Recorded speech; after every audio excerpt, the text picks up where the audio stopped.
அனைவருக்கும் வணக்கம். தமிழ் புத்தாண்டு பராபவ வருடம் சிம்ம ராசிக்கு எப்படி இருக்குங்கிறத பற்றி பார்க்கலாம்.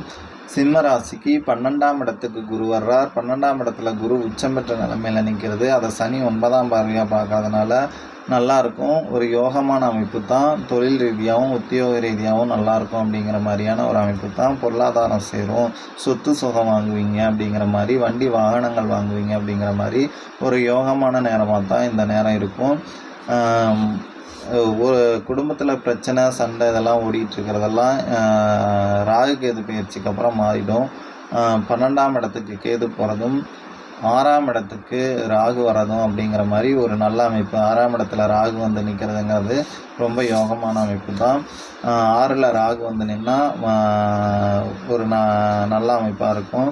ஏன்னா மகரத்தில் ராகு வந்து நிற்கிறது ஒரு ராஜயோகத்துக்கான அமைப்பு.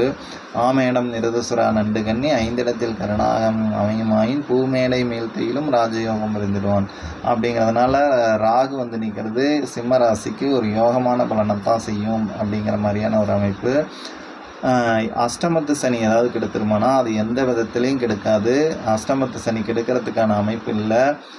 குரு பார்வையில் நிற்கிறதுனால அது கெடுபலன்களை செய்யாது.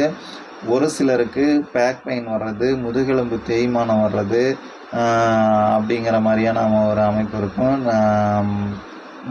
மூட்டு வலி, முழங்கால் வலி அந்த வர மாதிரியான அமைப்பு, அந்த மாதிரியான அமைப்பு தான் சிம்மராசிக்கு இருக்கும். அது மட்டும் கொஞ்சம் கவனமாக இருக்கணும் அப்படிங்கிற மாதிரி அமைப்பு.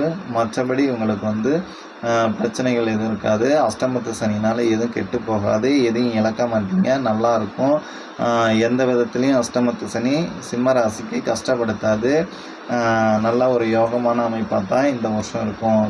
பராபவ வருஷம் தமிழ் புத்தாண்டு சிம்ம ராசிக்கு ஒரு யோகமாக தான் இருக்கும். எந்த விதத்துலேயும் கெடுபலன்கள் செய்யாது அப்படிங்கிற மாதிரியான ஒரு அமைப்பு தான். நன்றி, வணக்கம்.